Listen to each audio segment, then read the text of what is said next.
Está no ar o programa Hora de Notícias do blog GQE Repórter, a JR TV Web, chegando agora no seu programa matinal, que vai ao ar de segunda a sexta, sempre das 9 até as 10 horas, sendo transmitido de forma simultânea para Facebook, YouTube, Instagram e também pelo site da JR TV Web. Hoje, quarta-feira, dia 10 de março, vamos continuar debatendo os assuntos de Jequié e teremos como tema nesta quarta-feira o comércio. E para isso temos como convidado hoje Trifino Júnior, ele que é presidente do CDL Jequié e vai comentar aqui com a gente sobre esse período da pandemia, como é que está sendo as dificuldades enfrentadas pelo comércio. Você pode participar com a gente enviando seu comentário, enviando a sua pergunta e aproveite também para curtir, comentar e compartilhar o vídeo. Mas antes de ir ao nosso convidado, já chamo aqui o Wilson Novaes para participar dessa conversa com a gente. Olá, Wilson. Bom, um abraço aí para todo mundo, né? Todos que estão ligados com a gente, todas as plataformas. A gente retoma aqui a Hora de Notícias hoje e vamos conversar com um dos segmentos, né, que representa o setor econômico, que é o lojista, nesse momento, né, medidas restritivas, a situação vivida pelo comércio lojista, que tem uma força muito grande para a nossa economia, para também o mercado de trabalho local. A gente vai conversar com o Trifino sobre esse assunto, dentre outros, e como vem sendo acompanhada as entidades, a CDL, que ele é o presidente, assim como a Associação Comercial Industrial de Jequié, ou também o Sindicomércio, que é uma entidade que representa o setor comercial, e vamos discutir esse assunto aqui no programa desta manhã. Nós, de imediato, nós já vamos aí aos números da Covid. Ontem, aqui na cidade de Jequié, números passados aí pela Secretaria de Saúde do município, para a gente fazer esse levantamento diário dessa situação. Exato, Wilson. O boletim de ontem, da terça-feira, dia 9, um óbito e 48 novos casos da Covid nas últimas 24 horas em Jequié. O total de casos ativos está em 1.073. A taxa de ocupação UTI adulto continuou em 90%, sendo 13 leitos ocupados por residentes de Jequié e 13 por pessoas de outros municípios. O vacinômetro ultrapassou a marca de 8.000, agora já são 9.050 pessoas vacinadas, sendo que 2.247 receberam a segunda dose. Enquanto ao óbito, tem aqui a notícia que foi uma mulher de 75 anos, residente do bairro Jequiézinho, com histórico de hipertensão arterial e que estava internada no hospital Calixto Midland Filho, em Itabuna. Foi registrado num boletim epidemiológico atualizado aqui pela Secretaria de Saúde do município, Wilson Novaes.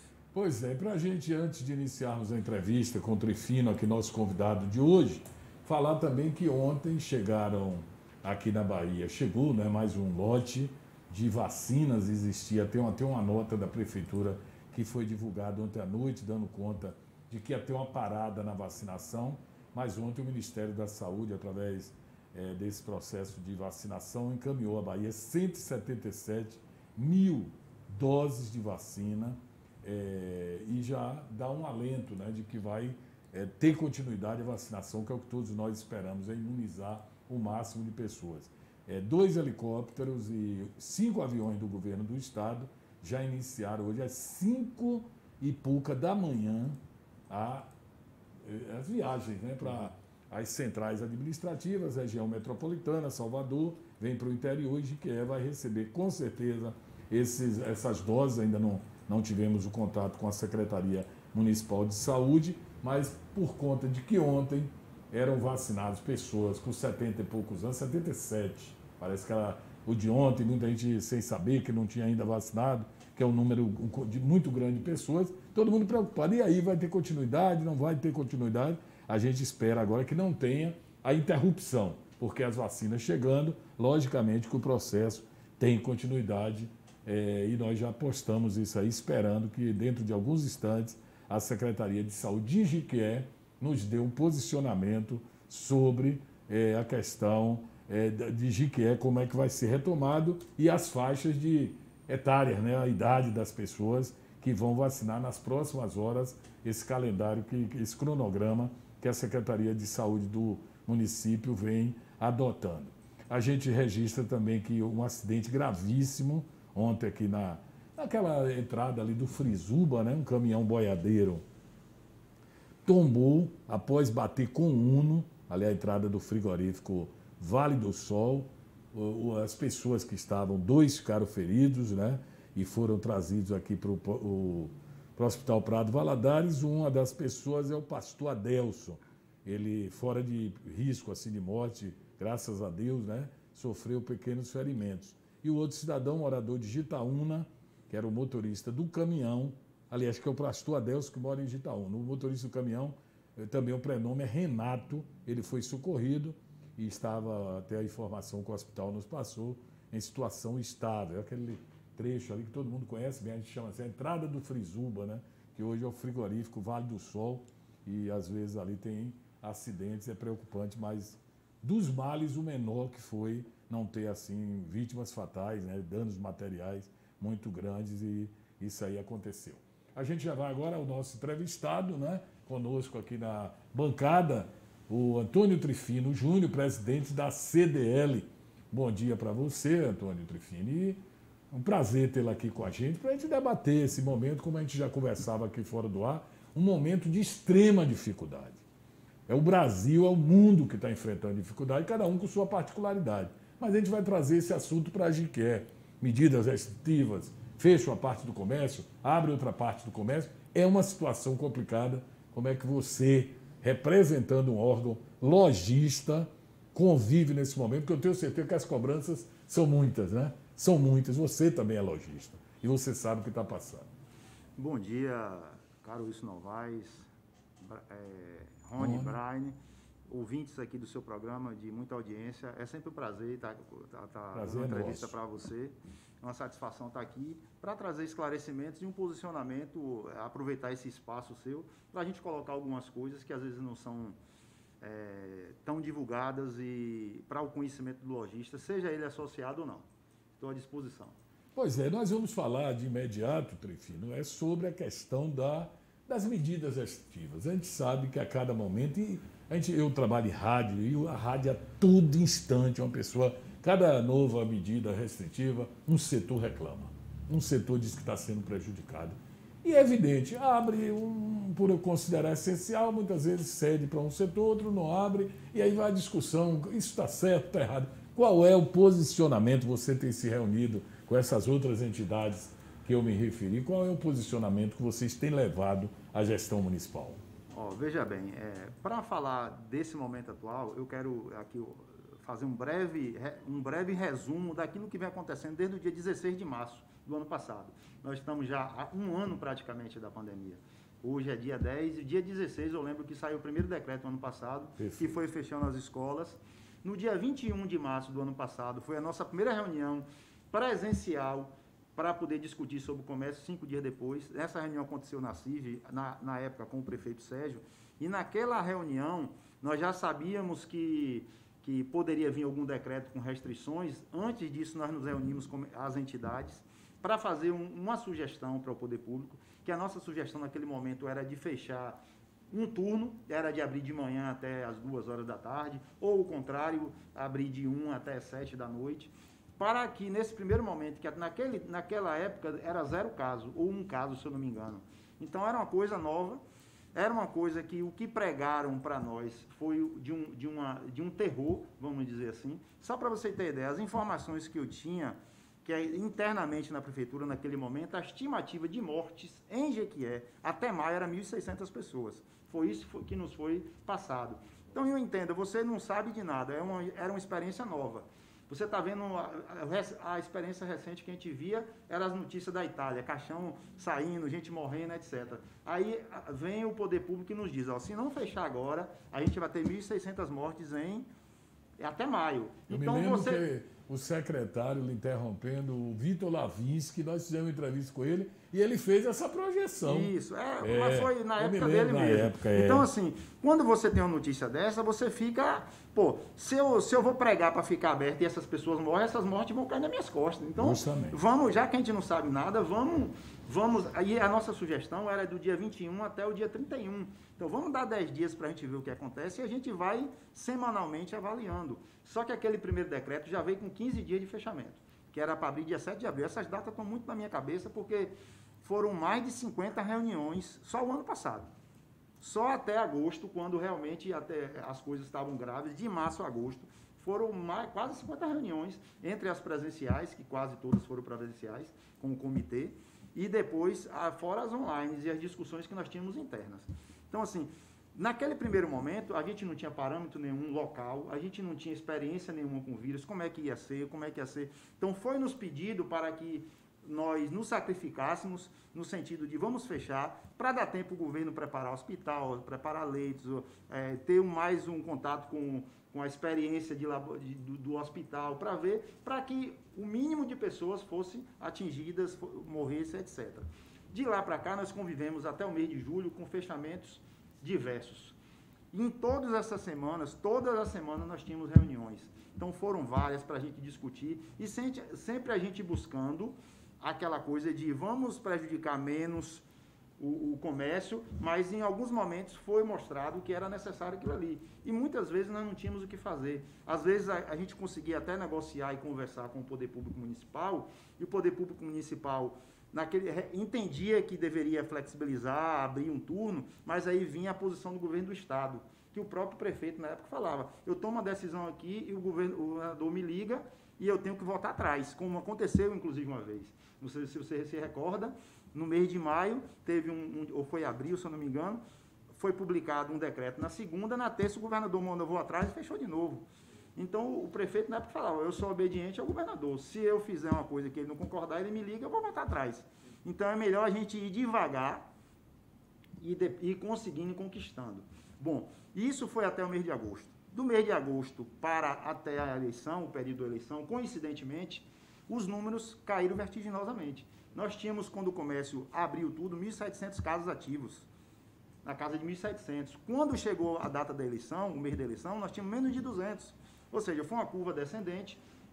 Nesse período, desativou 10 leitos, que eram 39 para a Covid, 10 foram destinados para outras comorbidades, ficaram 29 que estão até hoje.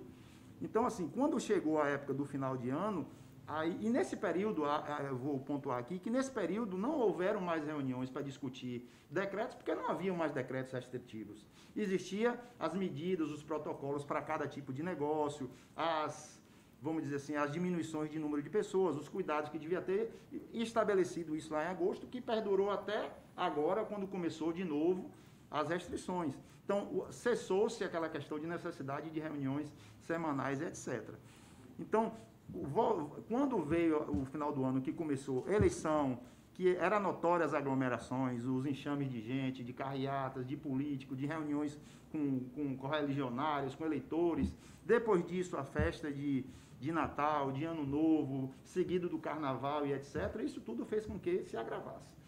Então, assim, a nossa posição desde sempre foi de ponderar as coisas. Só que, trazendo agora para o momento atual, para contextualizar a sua pergunta, hoje nós temos a experiência do que deu certo e do que não deu certo. Então, hoje, pela experiência que nós temos, do que a gente lê, cada um tem a sua opinião.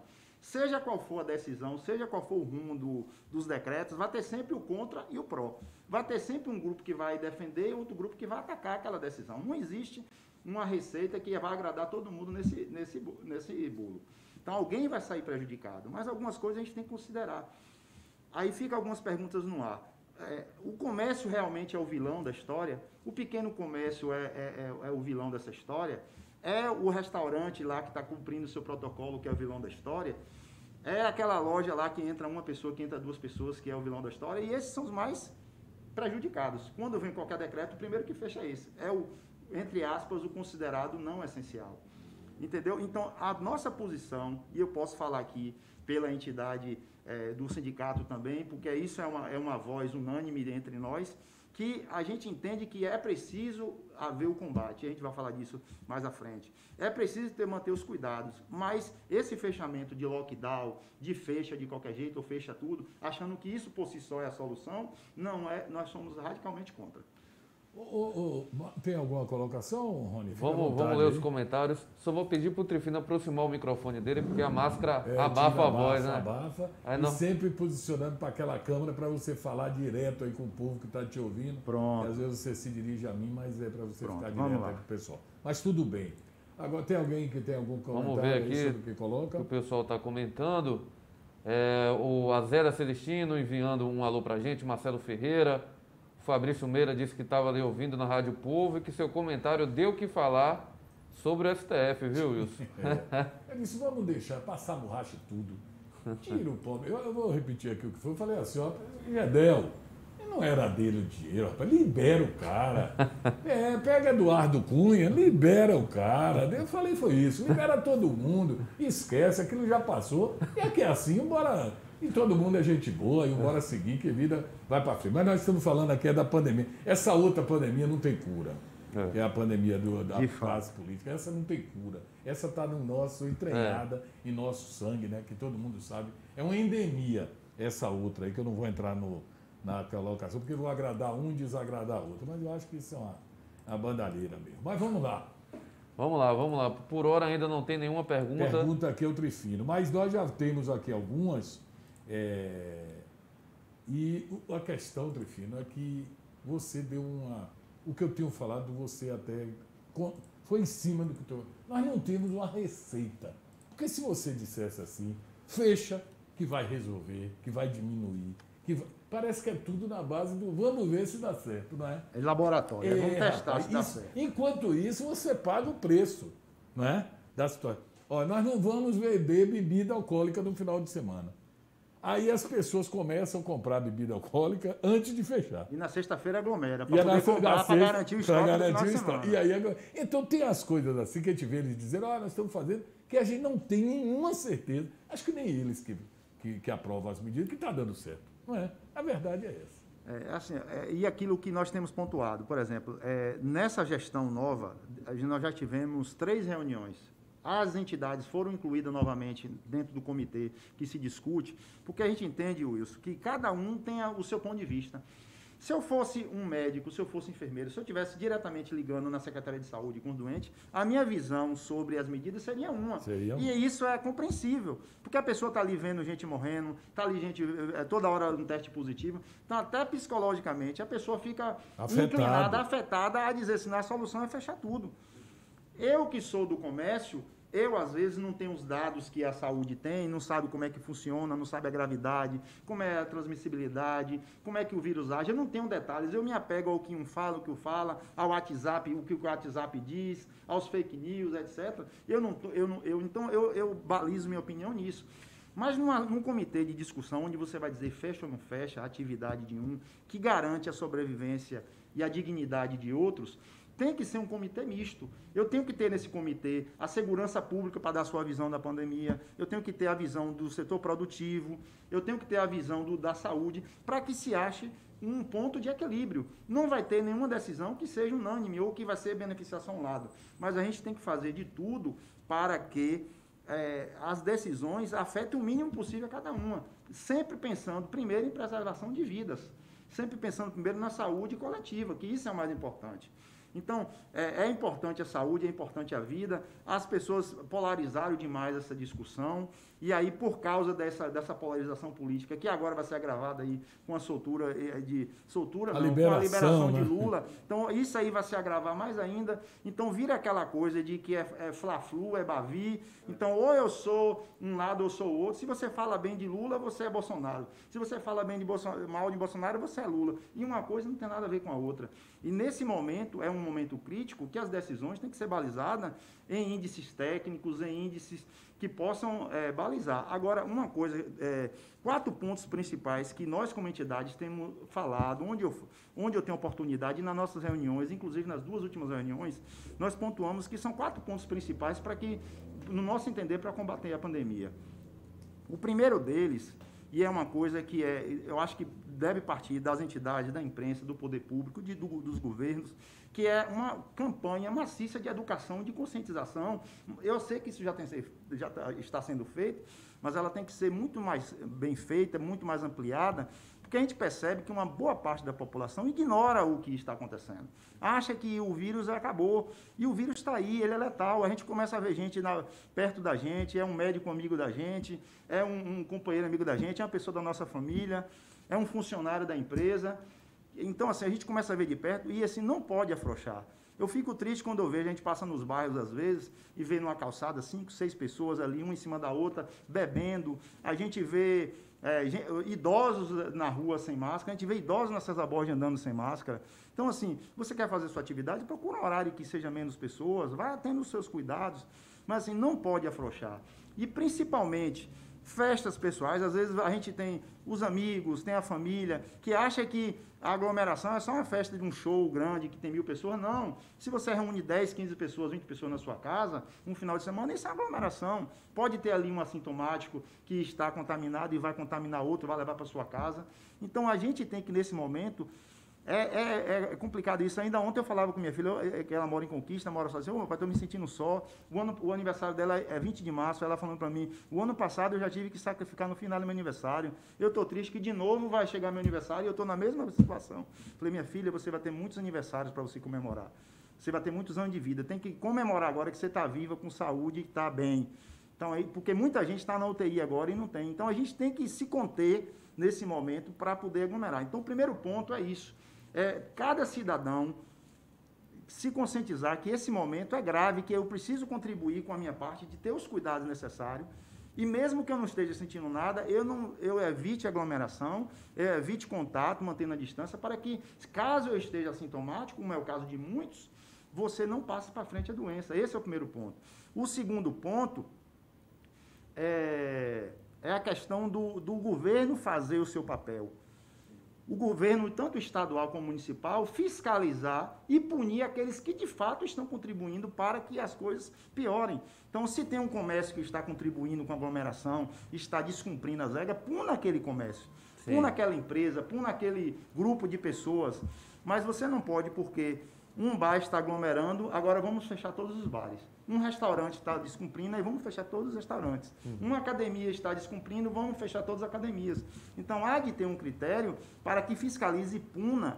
Eu até falava mais cedo em off com o repórter aqui, que às vezes, por exemplo, você no seu WhatsApp você responde, o bar fulano de tal, ou o distribuidor de bebida tal, no fundo tem uma portinha que todo final de semana aglomera. Se eu que não sou investigador, não sou policial, tenho essa informação. Então, quem também está fazendo esse papel de fiscalizador, ele sabe disso aí, ou essa informação chega para ele. Então, vamos punir a quem de fato está contribuindo negativamente para a pandemia. E que também, por outro lado, além de fiscalizar, que proveja o atendimento médico. Então, não dá para entender como uma cidade como Jiquié, que tem um hospital regional, que atende 26 municípios, uma população estimada de 700 mil pessoas, você tem apenas 29 leitos para um momento desse. Dá uma média de 1 leito por cada cidade. Isso é nada, a gente precisa disso. E foi nos pedido tempo para poder o governo se preparar para isso. E a gente vê passando o tempo e continua a mesma coisa. E aí não tem leito, aí o governador diz que se te botar leito, vai incentivar a aglomeração. Uma coisa, não tem, a meu ver, não tem nada a ver com a outra. E o fato de prover mais leito é para garantir o atendimento de quem precisa. Isso não quer dizer que você vá deixar de combater quem está aglomerando. Então, eu preciso dar, porque os parâmetros para fechar é o quê? Número de leito de ocupado. Quando o hospital está cheio, aí fecha o comércio. Então, tem que se colocar mais leitos. Tem que se fiscalizar. O braço da prefeitura e o braço do Estado tem que trabalhar na fiscalização, combatendo aqueles que aglomeram. Ô, Trifino, tem uma pergunta aqui para você, do Fabrício Meira. Ele pergunta aqui, como está sendo mediar com os comerciantes esse feche e abre do comércio? É o que pergunta ele aqui para você. Na verdade, assim, nós temos hoje, e assim eu quero pontuar, essa pergunta vai me fazer levar para um comentário para outra situação. É muito comum, a maioria dos comerciantes, aí eu vou dizer dos associados e não associados, às vezes quem mais reclama é quem nem é associado, quem nem contribui, quem nem participa. Esses são os que mais reclamam. E o ano passado, vocês que são repórteres, vocês que estão na imprensa, vocês viram que apareceu dezenas de candidatos se dizendo representantes do comércio. No período eleitoral era uma tal de defesa do comércio, de levantar bandeira, de publicação. Passou a eleição, ninguém ganhou. Cadê esses representantes? Então, eles sumiram. A intenção é o voto, a intenção não é representar o comércio de verdade. Não é pegar na causa, não é sentar a bunda na cadeira numa reunião de 3 horas, 4 horas, deixar seu tempo, sua empresa, seu negócio, para poder representar o comércio. A CDL, a CIG, o sindicato, de fato, são os representantes legais desse comércio. E nós temos feito isso. Agora, essa intermediação do lojista, essa demanda vem, às vezes vem diretamente para a gente, vem o questionamento, a gente tenta sintetizar o que é nos cobrado e foi feita, por exemplo, ano passado, várias comissões. Teve comissões de restaurantes que se reuniam, teve comissões que aí se dividiu, por exemplo, restaurantes, academias, a CIG ficou responsável em reunir com a vigilância sanitária para estabelecer protocolos e diversas reuniões. Nós ficamos cá com outras comissões. Então, dentro da possibilidade, nós segmentamos para poder, porque cada negócio tem sua peculiaridade. Claro. Cada negócio, às vezes, tem uma possibilidade de maior aglomeração, de maior contaminação. Então, os cuidados são diferentes. Mas, assim, a CDL, inclusive, nós criamos esse mês agora, que essa semana já vai estar, um canal de comunicação para os lojistas. E foi uma coisa discutida se seria só para os associados ou para o comércio geral, e nós vamos abrir esse canal do Telegram, que é para dar informação das ações, do que está acontecendo, de reuniões, para que essa informação chegue toda semana para que a gente não escute, como a gente escutou ano passado, que a CDL não faz nada, que a CDL é contra a abertura do comércio, quando, na verdade... E você vai ouvir isso muito, eu tenho certeza, você está lá, porque eu já ouvi de outros presidentes, e pessoas que não são associadas. A maioria que reclama lá, nunca... Nem saber se a maioria nunca é associado. Diz que a entidade não serve para nada. E, na verdade, essas pessoas não têm noção da importância do associativismo. Uma coisa é você sozinho brigar por uma causa. Outra coisa é uma classe brigar por uma causa. Me permita dar só 2 exemplos aqui, a nível local e a nível nacional. Por exemplo, nós temos as CDLs, que são nas cidades. A cobertura por trás da CDL, nós temos a federação, as federações, que é a nível de Estado, e nós temos a confederação. Quando você tem uma CDL forte, você fortalece as federações, que, consequentemente, você tem uma confederação forte. Uma coisa que nós, historicamente, sempre sofremos foi com a questão de taxas e máquinas de cartão de crédito. Quem é comerciante há muito tempo sabe que, no passado, nós tínhamos que ter, para cada bandeira, para a Visa era uma máquina, para a Cielo era outra máquina, para a Redcar era outra máquina, você tinha que pagar uma mensalidade de cada máquina, se você quisesse vender com todas, e as taxas administrativas de antecipação eram altíssimas. Aí eu te pergunto, será que o lojista sabe que esse projeto nasceu lá na Câmara dos Deputados, numa comissão parlamentar, que foi da CNDL, do setor produtivo, que brigou por isso e quebrou esse monopólio? Isso só para dar um exemplo a nível nacional. E eu vou dar um exemplo aqui de que é. E aí vem uma coisa que eu falo assim, sempre quando dói num pé de uma categoria, ele vem atrás da entidade. E às vezes não é nem associado. Eu vou dar exemplo aqui, há 2 anos, 3 anos atrás, nós tínhamos um problema sério de feiras itinerantes aqui. Então, era aquela briga, botou uma feira ali, a feira do Brás botou ali, e aí os comerciantes que eram prejudicados vinham para a CDL, e o que é que a gente vai fazer? O que é que a entidade fez? O que é que nós podemos fazer? A gente pode ir lá, a prefeitura, às vezes, dava um alvará na calada da noite, teve uma vez que botaram até um gato ali na Praça da Bíblia para botar energia nessa feira, e era no sábado, você não tinha como fazer. Quando você ia resolver segunda-feira, já tinha acontecido. Então, foi tanta confusão, tanto estresse, que foi o que nós fizemos. O que é que a gente pode fazer? A gente foi pesquisar os modelos que existiam em outras cidades e viu que existiam projetos de lei que normatizavam como que pode, quem pode e como deve se instalar uma feira. Procuramos qual é o meio legal para fazer isso, através de um projeto de lei. Quem é que faz isso? É a Câmara de Vereadores. Fomos atrás, na época, era o G9, o Soldado Gilvan e outros, Joaquim Cares, e procuramos, fizemos uma reunião, levamos a pauta, foi nos atendida, naquele momento foi feito o projeto de lei, levamos as cópias de outros exemplos, foi feito isso, foi levado para o prefeito, que imediatamente sancionou e regulamentou isso. Mas isso, se um lojista só consegue isso... É difícil. É muito difícil um lojista conseguir isso, é através da entidade. Só para dar 2 exemplos, para não tomar muito tempo disso. Então, é importante o associativismo e é importante fortalecer, ao invés de criticar, de só bater. Tem gente que nunca pisou na CDL, gente que nunca foi numa reunião da CDL, às vezes é convocado, associado por e-mail. Nós temos quase 300 associados e eu não me lembro, em 10 anos que eu estou dentro da CDL, de uma reunião com mais de 50 pessoas, com 50 pessoas. Então, quando tem é 10, é 12, já teve reunião para discutir, por exemplo, o piso salarial que tinha 5, 6 empresas. Então, assim, nem as coisas que mais interessam. Agora, quando fechou minha loja, ou então tem um camelô na minha porta, aí vem atrás. Então, é como se eu só participo quando dói no meu pé. Meu calo doeu, eu vou atrás. Quando está tudo bem, eu não quero participar, não quero saber como eu posso somar, o que é que está acontecendo. Então, assim, o que a CDL faz e a base que ela dá para acontecer muita coisa que o associado e o comerciante que não é associado não sabe, nós estamos criando um canal aí que já está essa semana, ontem mesmo gravei um vídeo de abertura, então o Júnior deve estar soltando isso aí, para que essa comunicação seja mais próxima.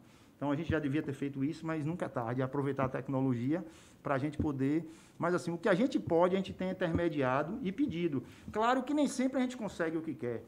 E assim, Wilson, uma coisa que talvez incomodem a muita gente, é que eu estou na CDL há 10 anos. O presidente antes de mim, que foi Roberto, é uma pessoa que nunca teve pretensões políticas. E eu vim seguindo, fui o sucessor dele e já estou finalizando o meu segundo mandato, que eu fui reeleito. Então, no meio disso, teve uma prorrogação de mandato para unificar os calendários estadual e federal. Então, eu fiquei mais tempo do que era o previsto, por causa dessa unificação de calendário. Porque era como presidente e governador e prefeito, agora é tudo numa data só, que acontece a eleição. Quando muda, muda cidade, estado e federação. Então, eu estou nesse tempo todo... Eu ia falar um negócio aqui, acabei me perdendo no raciocínio aqui. Você comentava que você sucedeu o Roberto. Sim, nós não tínhamos nenhum tipo de pretensão política. E às vezes tem pessoas que entram numa entidade ou pegam algum tipo de cargo desse para fazer um trampolim para ser um candidato a alguma coisa, ou ingressar no meio político. Não tem nada de errado. Não tem nada de errado. A gente tem colegas aqui, a atual prefeita de Conquista era presidente da CDL. Entendeu? Então isso não tem nada de errado nisso, mas nunca foi o meu perfil de ter nenhum tipo de cargo. Então, assim, às vezes, tem lojista que espera que o seu posicionamento fosse parecido com o de política em campanha, de fazer zoada, de ir para a porta de prefeitura, de xingar, e nosso perfil não é esse. Quem espera isso de Júnior, presidente nunca vai ver. Então, eu sei o lugar de brigar, o lugar e já teve brigas, assim, já teve embates de ouvir muita coisa, mas na reunião. Eu me lembro de uma reunião que um companheiro levantou, porque eu fui atacado de todo jeito, porque eu fiz uma crítica na rádio à prefeitura, na época daquele fechamento aqui, absurdo, que os carros estavam vindo pela contramão, e eu fui na rádio que me entrevistaram e critiquei. E isso era na véspera da reunião de comitê. Aí, quando eu cheguei lá, eu recebi porrada. Aí um companheiro falou assim, se for para ficar agredindo um companheiro assim, eu vou me levantar e vou embora. Eu falei assim, eu falei na época para a gestão, se vocês esperam que eu vou só falar bem de vocês, porque em algum momento aqui está se chegando a um acordo e cedendo para abrir isso ou aquilo, e vocês estão enganados, porque eu vou sempre me posicionar naquilo que eu acredito, naquilo que eu vejo. Se eu tiver que elogiar, eu vou elogiar. Se eu tiver de criticar, eu vou criticar. Então, o meu posicionamento é esse, não é baseado em nada de política. Ao contrário de que alguns lojistas falam que a gente até é comprado e que entra em qualquer tipo de acordo. Não, eu sou comerciante. Minha loja é daquelas consideradas não essenciais. Então, eu estou no grupo daqueles que foram mais prejudicados com os fechamentos. Tem até uma pergunta sobre isso aqui. O Fabrício pergunta se houve muito desemprego, se vocês têm um registro aí dos números desse período da pandemia, né? Na Bahia, os números que a gente tem é que mais de 4 mil empresas foram fechadas. Em números absolutos de demissões, em Jequié, até novembro do ano passado, que é o dado que a gente tem, eles não foram tão altos porque a gente não viu ainda o desemprego acontecer como ele vai acontecer. Porque naquele momento você tinha, até o ano passado, você tinha a possibilidade de suspender o funcionário por ou 50% ou 70%, reduzir a carga horária dele ou suspender por um tempo. Então foram 7 meses até 7 meses de suspensão, que valeu de abril até dezembro. Só que esse período de suspensão, ele gera um período de estabilidade. Então, se eu suspendi, por exemplo, um funcionário 6 meses no ano passado, eu ainda não posso demitir ele, senão eu pago uma multa, eu tenho que devolver para o governo o dinheiro que o governo pagou para ele. Então, assim, as empresas não podem demitir. Mesmo assim, muitas fecharam. Você vê a exemplo de Salvador, você vê a exemplo de Jequié. Se você andar no centro de Jequié, o que você vê hoje de placa de aluga-se, em pontos comerciais, coisa que há uns anos atrás você não via. Era uma disputa enorme para você conseguir um ponto comercial. E outra coisa é que eu tenho falado aqui, você, inclusive, com conhecimento da área, porque você é lojista, que eu fico observando é que houve, Jequié, e tem falado muito isso aqui, viu, Trifino? Um investimento grande em pessoas que adquiriram áreas que eram residenciais, no centro de Jequié, e transformaram em comércios. Né? Inclusive, tem lojas que seriam lojas de shopping. Pelas instalações, era uma loja que se adequava àquela mix para shopping. Mas estão como lojas de rua. E isso cresceu muito e muita gente alugou. Né? Paga um aluguel, bota a sua mercadoria, o seu funcionário, e veio o momento do fechamento. Eu fico pensando, como é que essas pessoas vão se sustentar? Né? Será que eles estão tendo um acordo com o proprietário do imóvel para dizer, olha, nesse período a gente vai segurar, baixar? Nem todo mundo vai entrar nessa linha. É também outra situação. Essa questão, por exemplo, de negociação com donos de pontos de aluguel, que a maioria dos pontos, 90% ou mais, é tudo alugado. Isso, né? Lá no início, naqueles 3 primeiros meses de fechamento total, alguns conseguiram, alguns reduziram, isso depende muito do relacionamento que você tem com o dono do ponto, da compreensão do dono do ponto, porque, por lei, ele não é obrigado a diminuir nada. Pelo contrato que você assina, você tem que pagar integralmente, aí vai o bom senso e a negociação do inquilino e do proprietário. Mas hoje a gente não tem mais isso. Então, há de se ter muito cuidado com essa questão de fechamentos. E assim, a atividade comercial, ela já é um risco. Então, você abrir uma porta e você contratar pessoas e você botar mercadoria dentro, já é um risco, porque pode dar certo, pode não dar certo. Com esses fechamentos, se agravam muito mais. Mas é tudo isso que a gente tem convivido. Vamos ver aqui, o Fabrício disse que gostou da fala, já de início aqui do presidente, Maria Thelma Linhares, mandando um bom dia para a gente, que é a Thelma Linhares, o Fabrício falou mais uma vez aqui, deixa-me ver, Dadá e Ventura, bom dia a todos na bancada, e ele fala sobre o país, é um país do faz de conta, ele diz aqui, deixa-me ver, mas Chico Salles, professor Chico, como eu chamo, né, o nosso amigo veterinário, artista também, artista plástico, ele diz, bom dia, o que vocês estão fazendo com relação à vacina e vacinação? Essa pergunta é para você. Cobrar a abertura do comércio com esse cenário não é negacionista, uma vez que não vemos uma cobrança pelas vacinas. Isso eu concordo com ele que a gente tem que exigir, mas a gente exige isso. Mas é uma coisa que não está no nosso poder. Assim como fiscalizar não está no nosso poder. A gente cobra fiscalização, a gente cobra leitos, a gente cobra assistência médica e cobramos também a vacina.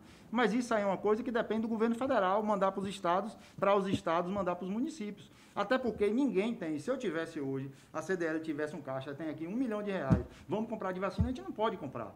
O que a gente pode é cobrar. Mas essa cobrança os municípios já têm feito, até com questão de consórcio, a gente tem cobrado para que esses consórcios, de que entre nesse consórcio de municípios aí que estão se reunindo, para quando liberar, já está na linha de frente, na vanguarda.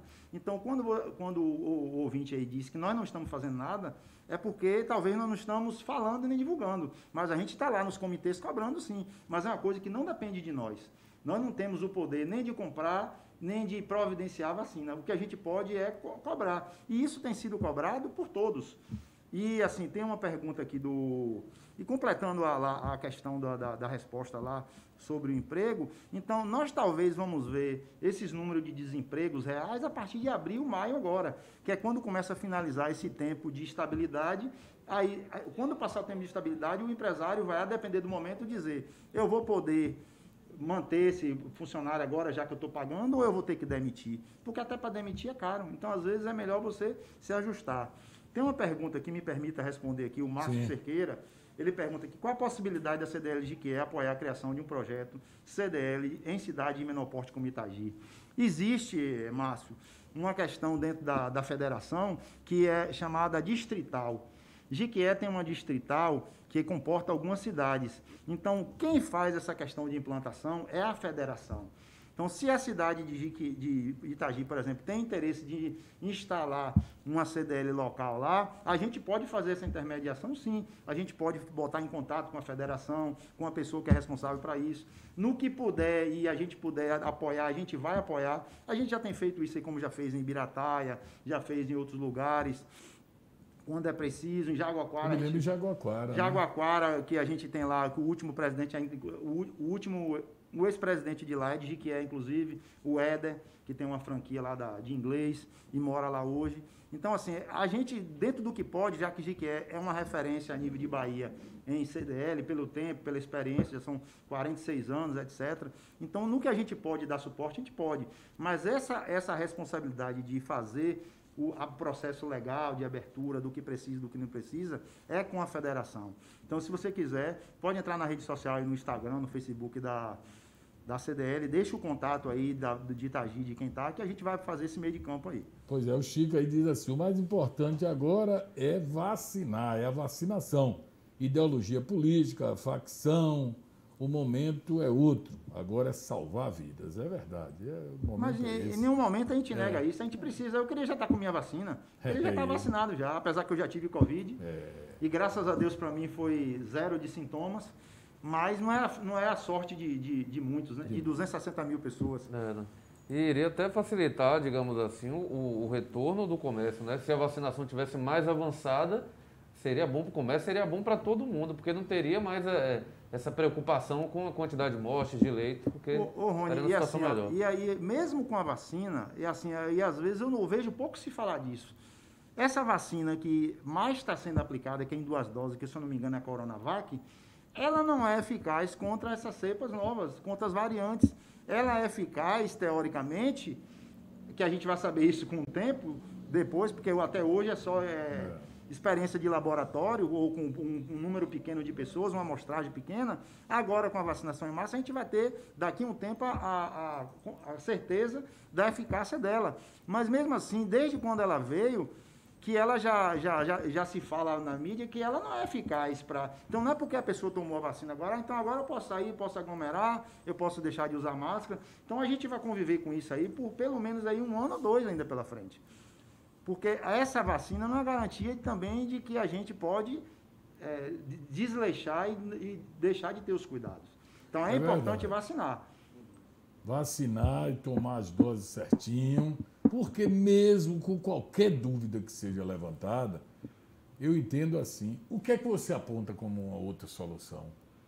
Né? Tem, mesmo que às vezes o cara fala, ineficaz, não é 100%, está sendo tudo ainda de laboratório, está todo mundo aprendendo.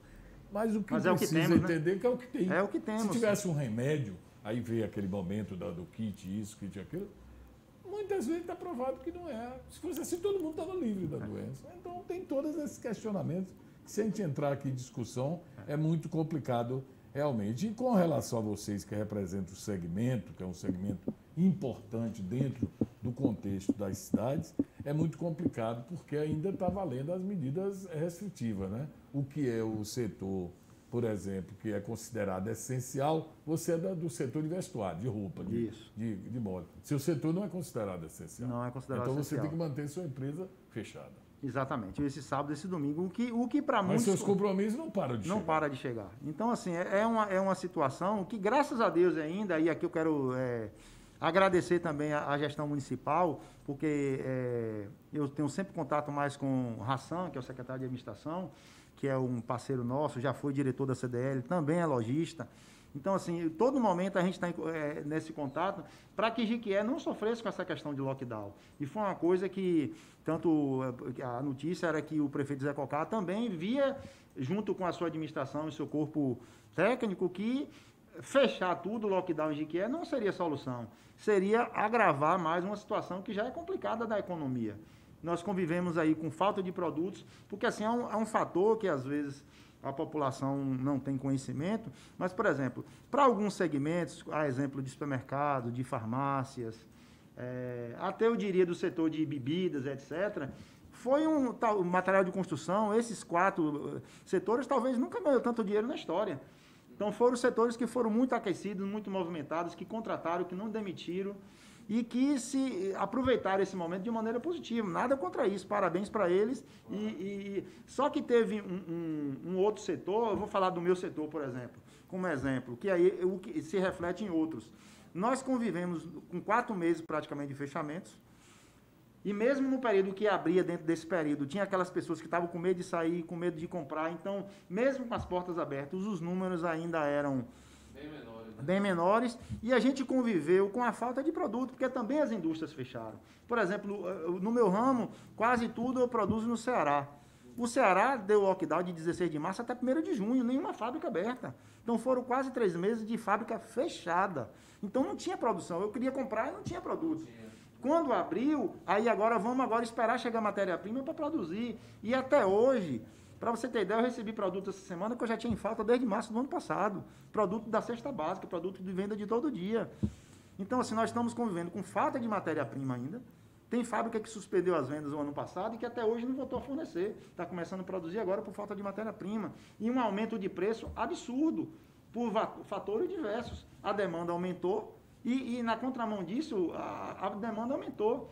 A procura aumentou, porque de fato as pessoas em 2020, a renda, o dinheiro estava aí circulando, porque as pessoas que estavam suspensas, funcionários públicos, aqueles que não estavam trabalhando, mas estavam recebendo seu dinheiro. E dessas 60 milhões de pessoas que receberam auxílio, muitas delas receberam estando trabalhando, que nem precisava receber esse auxílio. Então a renda de muita gente aumentou também. Então as pessoas tinham mais dinheiro para gastar. Isso gerou uma demanda maior, e aí você tem aquela lei do mercado, né? Se tem uma procura maior e não tem a oferta, o preço aumenta. Aí junto com isso vem dólar, vem gasolina, uma série de fatores políticos, então que afetam o preço. Então até hoje nós estamos normal na questão do abastecimento. Então, parabéns para quem consegue ainda manter o seu faturamento diante da pandemia. Porque nós, mesmo com a porta aberta, a gente dá graças a Deus quando chega a 50%, 60% do que se vendia antes da pandemia. Perfeito. Lembrando que hoje, né, quarta-feira, toma posse na presidência da União dos Municípios da Bahia, UPB, o prefeito de Jiquié, Zé Cocá. Nessa nova versão da UPB, nessa nova fase, né, vamos assim considerar, é o segundo prefeito de Jiquié que assume esse cargo. O primeiro foi Roberto Brito. Né? Roberto era vice do prefeito lá de Tom Gordo, que era prefeito de Poções, e era o presidente, morreu num acidente, e Roberto assumiu a UPB. Depois foi candidato à reeleição e não ganhou, perdeu. No caso do Zé Cocá, ele entra com todo o referendo do governo, porque foi o governador que carregou esse nome nas mãos do Zé Cocá, inclusive fez com que todos que eram concorrentes desistissem, todos os que se colocavam, inclusive do próprio partido. Ele, com 44 anos, vai agora, né, já fez uma experiência anterior de prefeito Lafayette Coutinho e agora prefeito de Jiquié. Se você for pedir minha opinião pessoal, eu diria que a vida pública é muito cheia de mistérios.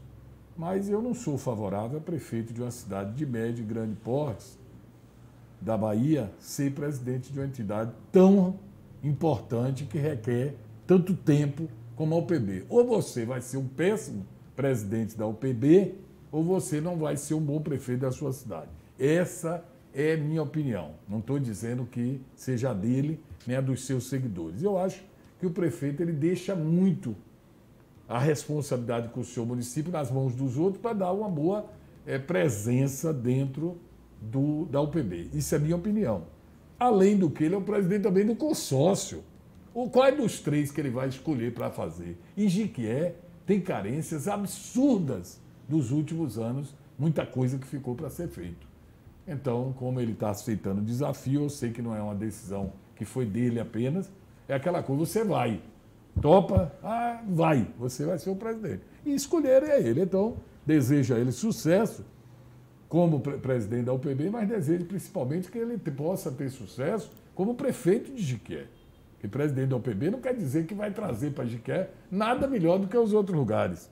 Não imagine que porque o cara é presidente da UPB, que ele vai trazer tudo de melhor para Jiquié. Tem nada a ver a correlação. Lá ele representa vários municípios que têm carências iguais. E ele tem que dar expediente, porque ele não pode ser um presidente ausente. Eu me lembro que o Roberto Brito, cada um é uma pessoa, apesar de serem do mesmo partido. Mas Roberto Brito ficava em Jiquié no segundo mandato. E aí foi que veio o declínio, que ele tinha feito uma boa gestão na prefeitura. Ele ficava em Jiquié segunda Terça de manhã ele me dava uma entrevista na Rádio 95, e aí ele dizia tudo que ia fazer em Salvador. Ficava quarta, quinta, terça, porque ele viajava de manhã. Terça, quarta, quinta, sexta de tarde ele voltava para Jiqué. E você vai perder na rédea. É verdade, mas foi no segundo mandato dele. E o resultado está aí. Hoje, Roberto Brito, que foi prefeito de Jiqué, Roberto Brito chegou ao auge do seu prestígio político, que quem ele quisesse, ele fazia prefeito de Jiqué. A força que ele adquiriu. Depois isso acabou. Foi candidato a deputado agora, 2.000 e poucos votos em Jiqué. Então, eu não quero comparar um com o outro, mas é uma lição. Eu vou dizer que Zé Cocá vai ser a mesma coisa? Não. Qualquer outra pessoa. Mas eu tenho medo. Jiqué já é uma cidade, como diz, gato escaldado, né? Jiqué é cidade escaldada. Prestígio demais e, de repente, trabalho de menos, né? Mas vamos torcer. Eu não estou aqui para ficar torcendo contra, não. Eu estou esperando melhor para a gente. Tem uma pergunta aqui de Fabrício Meira, de como é que é o relacionamento da CDL com o atual prefeito. Sim. Eu diria que, eu não colocaria aqui o prefeito, mas a gestão em si. Então, assim, como eu falei no início, as entidades, até por uma solicitação nossa, pediu para ser incluída nessa questão do comitê, que discutisse os decretos. Claro. E isso tem acontecido nas últimas 2 semanas. Ainda que contra a nossa vontade dessa questão de fechar no sábado, pelo menos até as 13 horas, fosse liberado, mas aí a justificativa é porque o decreto estadual prevê isso.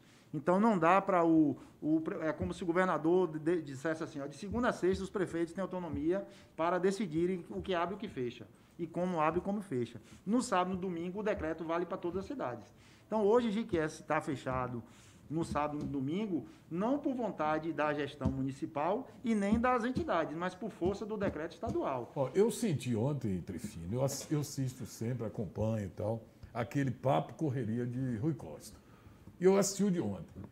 E o discurso dele ontem, eu estou te dizendo o que eu já comentei hoje, isso é meu entendimento.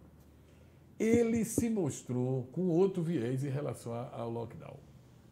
E eu já entendo que é porque... Olha minha leitura, viu? Eu sou assim, eu vou fazendo minha leitura.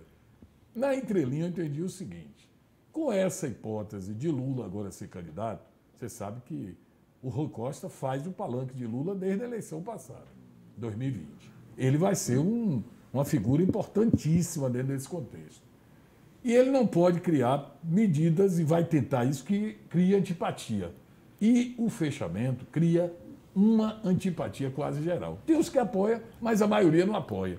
E é o setor forte, que é o setor da economia. Então eu notei dele ontem, quando ele disse assim, uma pergunta foi feita, ele disse, nós não podemos continuar fazendo lockdown, porque vai trazer sérios problemas para a economia. Eu senti que a pressão, juntamente com a questão política, que agora tem que ser avaliada, já começa a mudar. Além dessa questão que você está... Eu já senti isso. Além dessa questão que você está tocando, que é um ponto a se considerar, sim, mas se você observar o movimento dos lojistas independentes, das entidades, por exemplo, eu tenho mantido contato com a federação constantemente, e, por exemplo, a federação, coisa que não havia feito até o mês passado, durante toda essa pandemia, se manifestou publicamente, assim como as entidades, porque as CDLs cobraram da federação, já que eles estão lá junto do governador, quem tem contato com o governador, com quem decide a nível estadual, é a federação. Certo. É a CDL de Salvador, que tem uma força maior. Então, eles estão também se posicionando contra publicamente. É a pressão, a chamada pressão. Sindicato, uma reunião de vários sindicatos. Então, a pressão, junto com isso que você está falando, que é um fato novo, de 2 dias para cá. De ontem para cá. Eu falo assim, sim, medida aí do STF, foi de 2 dias para cá, sim, mas antes disso, a gente veio manifestação. Mas traz a CDL de Ubaitaba, o comércio de Ubaitaba, fechou a BR, querendo abrir contra a questão do lockdown. E Eunápolis, a prefeita lá, foi de encontro ao governador. Vai querer ficar Ilhéus foi tudo. contra, Itabuna foi contra. Então, você já não é mais como eu falei no início aqui da fala. Uma decisão que batia ninguém. Lá em março do ano passado, ninguém tinha parâmetro nenhum, ninguém tinha noção nenhuma. Então, as pessoas tinham todo o cuidado de dizer e fazer um tipo de manifestação desse. Hoje, nós temos consciência, e isso já é um grito de desespero, para dizer assim, nós não aceitamos qualquer coisa já imaginou, que venha goela abaixo. Trifino, você representa o patronal. Mas você já imaginou as entidades também de empregados chegar e dizer, governador, Se a empresa continuar fechada, a tendência é que a gente vai ser posto para fora. E a família desse trabalhador é uma medida complicada, porque tem o lado da empresa que sofre as consequências, mas tem o lado também de muitas pessoas que dependem da empresa Por aberta, exemplo, na minha né? empresa, que é uma empresa pequena, mesmo usando do benefício Não que o é, governo me deu, eu demiti 3. Eu demiti 3 no mês de dezembro. Imagine, eu vou lhe falar assim, o garçom, eu fico analisando, aquele garçom, que eu conheço muitos em Jiqué, da informalidade, que vai ali batalhar para levantar o dinheiro da comissão à noite, no bar, atendendo na mesa, para levar o dinheiro para casa no outro dia.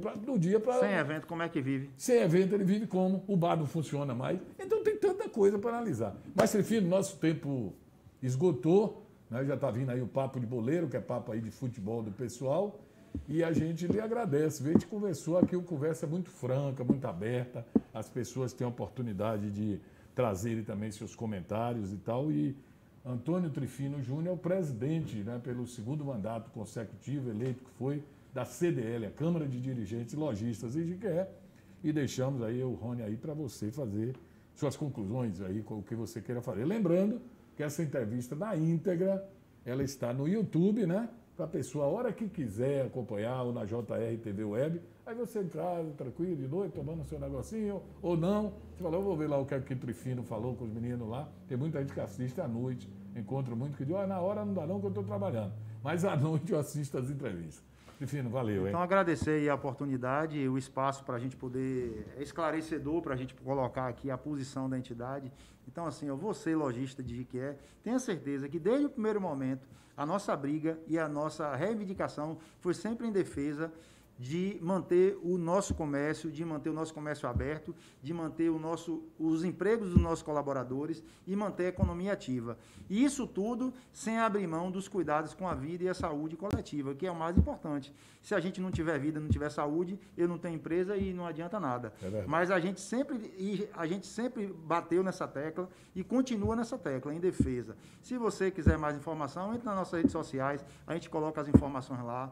Se você é lojista, entre em contato pelo Instagram, diga que você quer participar do grupo do Telegram para você receber suas notificações. Se você for de lojista, independente de ser associado, você vai ter essas informações para você saber essas ações.